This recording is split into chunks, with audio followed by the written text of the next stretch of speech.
Alors Clémence, quelles sont tes valeurs personnelles et comment ça se traduit dans ton travail, dans tes études? Je pense que l'une de mes premières valeurs serait la rigueur.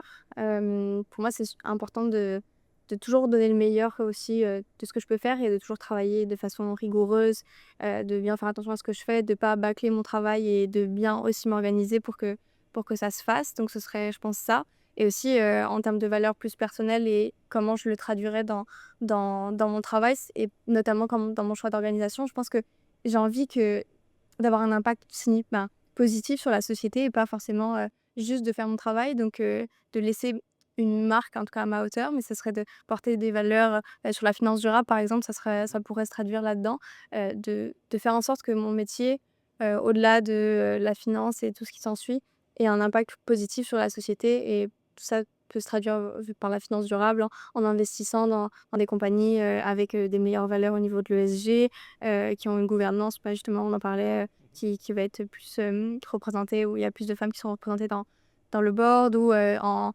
investissant aussi dans la décarbonisation ou des choses comme ça. Je pense que ce serait, l'un de mes points et aussi, qu'il y ait comme, une certaine justice, une équité, au sein de l'organisation. C'est-à-dire que c'est une organisation qui soit reconnue pour pour juger sur les compétences et pas juste, parce que, ah, je connais quelqu'un qui connaît quelqu'un, des choses comme ça, mais qu'on soit reconnu pour notre travail et que quand on travaille fort, bah, on nous donne des opportunités.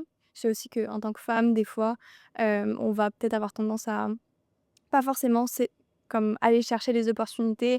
Des fois, on n'applique, pas parce que, ah, on voit pas, on n'a pas toutes les compétences et cetera. Donc ce serait quand même une entreprise où justement il y a cette prise, de conscience-là et puis qui va nous pousser, peu importe qui on est, à se développer personnellement et aussi, professionnellement et en tout cas après à moi aussi de saisir et de créer les opportunités par la suite, je dirais. Fait que la rigueur, ça veut dire que tu refais tes devoirs plusieurs fois ou Heu tu es perfectionniste? Ouais, je suis un peu je pense que je suis assez perfectionniste, peut-être même presque de l'anxiété de performance tellement ça peut, mais c'est sûr que tant que je suis pas satisfaite et que je suis pas quasiment sûre que c'est la bonne chose, ben je vais refaire, refaire, refaire. Quand, j'ai les examens, ça va être des journées entières à refaire tous les exercices jusqu'à ce que je sois sûre de sûre de sûre de comprendre, en tout cas la logique derrière ça et puis, même dans ma vie, personnelle et puis dans les associations que j'ai pu, fréquenter. J'ai été présidente d'un groupe qui s'appelle Mode et Affaires, parce que je m'intéresse aussi beaucoup à la mode. C'était pareil, je voulais que tout soit le mieux possible. On a eu quelques difficultés à un moment donné, bah, j'allais essayer de mettre les bouchées doubles pour que ça se passe mieux et cetera. Pour trouver c'était notamment pour trouver des partenariats. Donc je dirais que ça ne jamais, ça va me pousser aussi à ne jamais baisser les bras en tout cas et me pousser dans ma détermination et à ce que tout soit le parfait, c'est pas forcément possible, mais en tout cas le mieux Mmh. possible, Ouais, je te dirais que c'est un peu, par mon expérience, je te dirais que les femmes, vous avez tendance à être un petit peu trop exigeantes, peut-être. avec vous-même. Tu parlais d'emploi et de description de poste. Je crois que la différence entre les hommes et les femmes par rapport à ça, c'est que les femmes vont vouloir avoir 150 des compétences qui sont affichées avant d'appliquer sur C'est un ça. poste, alors que les hommes vont dire: «Bon, 50 je me lance pareil». Mmh. Il y a, il faut pas avoir peur de se lancer, même en n'étant pas parfait, c'est ça que je veux dire. Puis j'avais vu aussi, c'était une interview de Christine Lagarde qui disait que quand, elle travaillait, quand, elle était rendue à des postes plus hauts, les hommes venaient souvent la voir pour, demander des augmentations ou en tout cas d'évoluer dans les entreprises, là où les femmes n'osaient pas le faire. Elles avaient plus tendance à attendre qu'on leur dise: «Ah, il y a un poste qui s'ouvre, est-ce que ça t'intéresse?» Donc je pense que ce serait aussi ça, c'est d'arriver ça c'est un travail aussi, ben, je pense à notre génération de le faire là, de plus, forcément, se cantonner à se dire: «Bah, OK, là, on remplit Les toutes les postes. conditions, la condition est ouverte, le poste est ouvert, il fit bien avec tout ce qu'on veut» et puis de plus, provoquer, se dire: «Ah ben je sais que potentiellement il y a un poste qui va s'ouvrir, bah, j'aimerais candidater et puis, je vais avancer là-dedans» ou en tout cas si, il y a des challenges, il y a des opportunités qui s'ouvrent dans l'entreprise, bah, je suis ouverte à ça et continuer en tout cas Mmh. à toujours, essayer d'aller de l'avant, je dirais. Alors tu parlais de finances durables, tu crois que la finance peut changer le monde? Je sais pas, ça peut changer le monde, en tout cas, ça peut peut-être contribuer à y participer, en tout cas à changer, certains modes de consommation aussi, je pense, Mmh. parce que par nos investissements, forcément, on va aussi, ben, driver certaines entreprises à bah, je pense aussi notamment au titre vert et cetera qui sont donnés, en échange, de certaines, exigences au niveau décarbonisation, des choses comme ça. Donc je pense que ça changera pas le monde, ça c'est sûr, mais en tout cas ça peut y contribuer à l'améliorer un peu ou en tout cas au fur et à mesure à changer les mentalités et puis ça peut être, l'un des moyens. Ben, je crois que c'est prouvé que les entreprises qui ont des meilleurs, facteurs ESG performent mieux. Donc c'est même aussi du bon sens au-delà de dire, finance durable et cetera.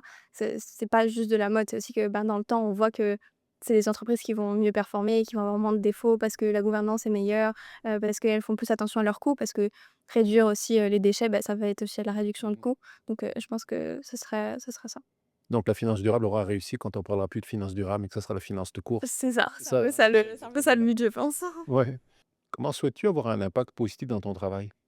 Bah, je pense que ça serait, comme on l'a dit, de par ma mission déjà avoir un impact positif, dans mon travail. Puis aussi, beh, comme des événements comme les événements qu'on fait, par exemple aujourd'hui, ce serait de contribuer hem, à faire apprendre à la relève, je dirais.